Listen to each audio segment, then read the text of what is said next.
Capítulo 2. Herodes casa Alexandre e Aristóbulo, seus filhos, e recebe magnificamente Agripa em seus estados. 681.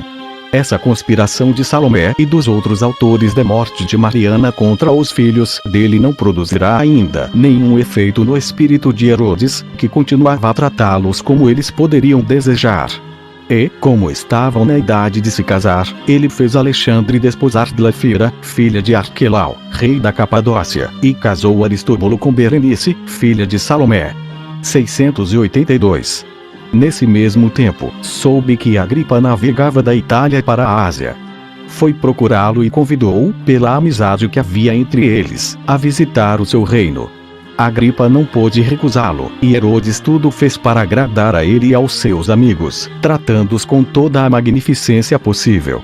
Levou-o às novas cidades que havia construído, Sebaste e Cesareia, onde mostrou-lhes o soberbo porto, as fortalezas de Alexandrion e Icânia, e depois a Jerusalém, onde todo o povo, vestido como em dia de festa, veio encontrá-lo com grandes aclamações.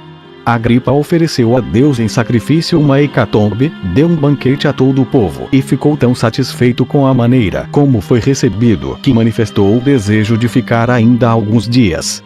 Todavia, como inverno se aproximava e haveria perigo, caso se demorasse em pôr-se ao mar, foi obrigado a embarcar para a Joania.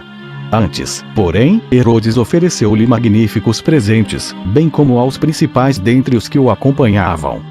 Sacrifício de 100 vítimas.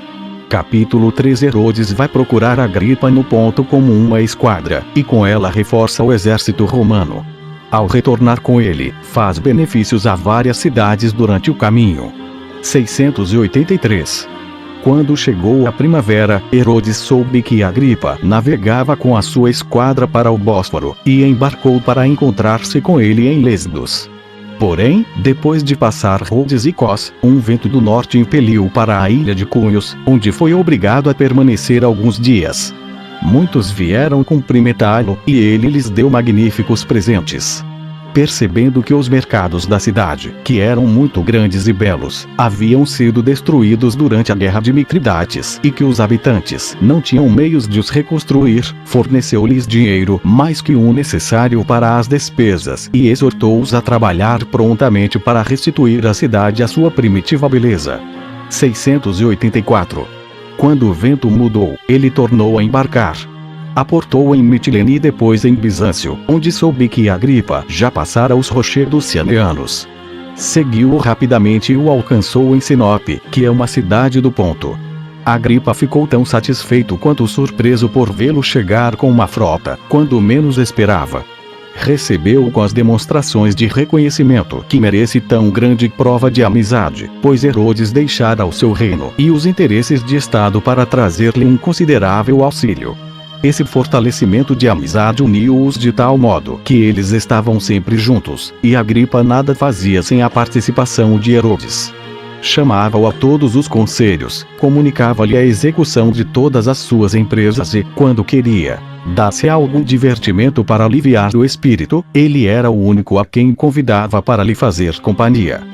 E deu-lhe não somente provas de sua amizade nas coisas agradáveis, mas também de sua confiança nas ocasiões mais importantes e difíceis. Depois que esse general romano concluiu no ponto os negócios que haviam sido o motivo de sua viagem, resolveu continuar a rota por terra. Atravessou a Paflagônia, a Capadócia e a Alta Frígia para chegar a Éfeso e depois tornou a embarcar para Samos.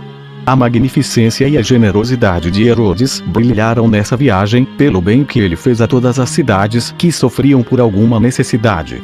Ajudou-as não somente com seu dinheiro, mas também com a sua recomendação e favor junto de Agripa, perante o qual ele tinha mais crédito que qualquer outro. Herodes achava aí tanto mais facilidade quanto esse grande homem tinha a alma nobre e elevada, estando sempre pronto a conceder o que lhe era pedido, contanto que não se fizesse injustiça a ninguém. E assim, Agripa concedia ainda mais do que Herodes podia desejar dele, tanto prazer sentia em servi-lo. Ante pedido seu, perdoou os ilíricos, contra os quais estava muito irritado. Herodes pagou ao tesoureiro do imperador o que os habitantes de Cunhos lhe deviam e ajudou todas as outras cidades em tudo que elas necessitavam. Capítulo 4. Os judeus da Jônia queixam-se a Agripa, na presença de Herodes, de que os gregos os estão prejudicando em seus privilégios. 685.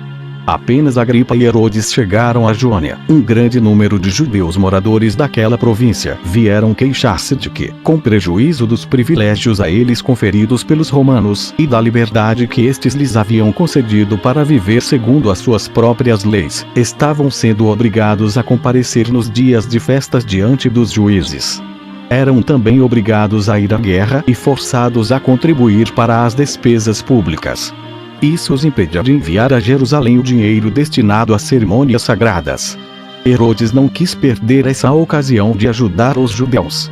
E escolheu um amigo, de nome Nicolau, para defender a causa. Agripa então reuniu os principais romanos que estavam com ele, alguns reis e vários príncipes.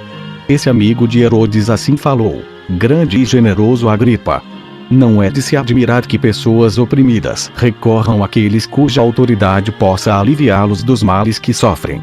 E não duvidamos de que obteremos o que vos iremos pedir, pois não desejamos outra coisa senão sermos mantidos na mesma condição em que vos dignastes permitir-nos viver, mas da qual os nossos inimigos se esforçam por nos privar, embora não se possam opor à vossa vontade, sendo-vos tão sujeitos quanto nós. Que motivos eles podem ter? Se é grande a graça que nos fizestes, é porque nos julgastes dignos de recebê-la. E, se é pequena, ser-vos-ia vergonhoso não permitir que as desfrutem os que a receberam de vossa liberalidade.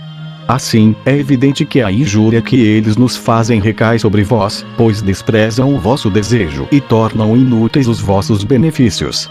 Se lhes for perguntado o que preferem, perder a vida ou ser impedidos de observar as leis de seu país e as suas festas, cerimônias e sacrifícios, acaso não responderão que é preferível sofrer qualquer castigo a privar-se de todas essas coisas?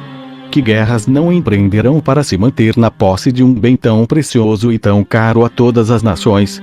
E que há de mais doce, na paz que se desfruta sob o Império Romano, senão a liberdade de viver segundo as leis do próprio país?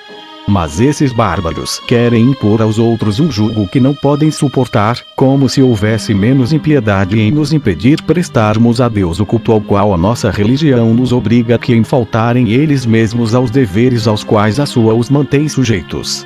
E outra razão torna-os ainda mais inexcusáveis. Existe cidade ou povo que, a menos que tenha perdido o juízo, não considere uma grande felicidade viver sob a dominação de tão poderoso império como o romano e queira dele ser privado.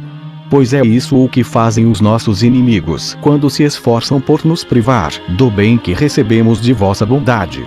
Eles estão também renunciando ao direito de usufruir os benefícios de que vos são devedores e de que não podem assaz estimar.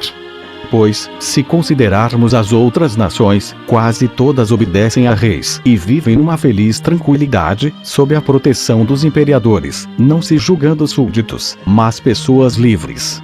E, por maior que seja a nossa felicidade em desfrutar a tranquilidade que encontramos sob o vosso domínio, eles não têm o direito de a invejar, quando a única coisa que pedimos é não sermos perturbados no exercício de nossa religião.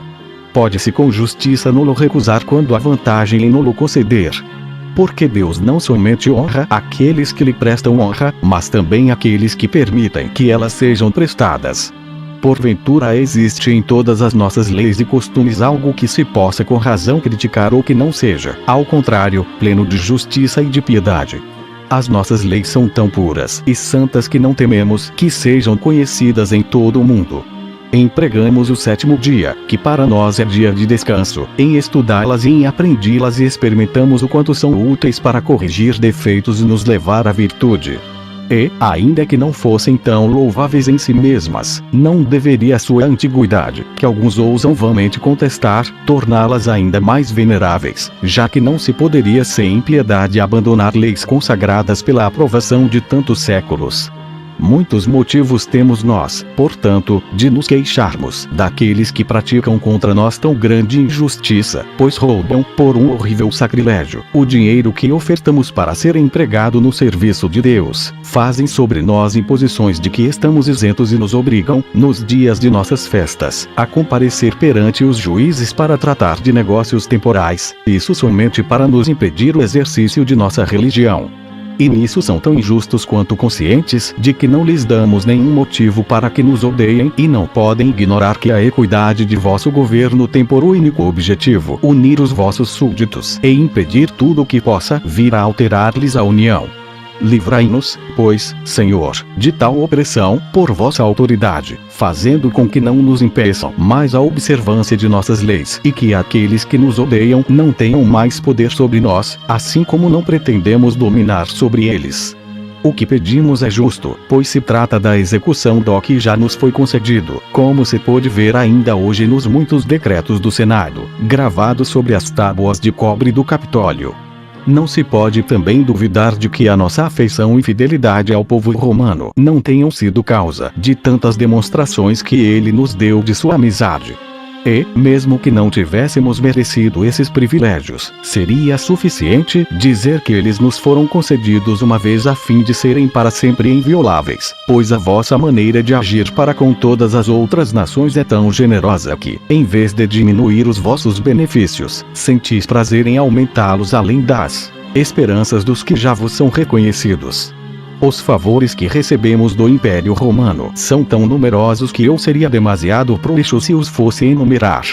Para que não pareça que o meu testemunho acerca do nosso acatamento ao povo romano e de nossas benemerências seja pura vaidade e sem fundamento, não citarei os séculos passados. Contentar-me-ei em falar-vos do rei que agora nos governa e que vejo sentado junto de vós. Que demonstrações não vos deu ele de sua grande afeição? Que provas não recebestes de sua fidelidade? Que honras não vos prestou? Tivestes necessidade de algum auxílio que ele não tenha sido primeiro a vô-lo conceder? Poderíeis então recusar, diante de tantos méritos, o favor que vos pedimos? E poderia eu passar em silêncio os grandes serviços de Antípatro, seu pai?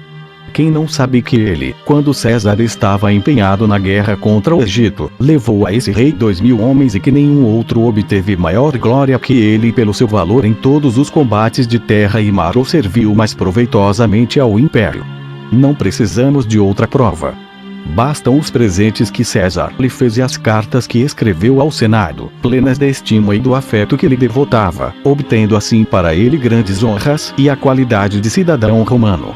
Seja essa única prova suficiente para mostrar que merecemos essas graças e que assim não temos razão para temer que recuseis confirmá-las.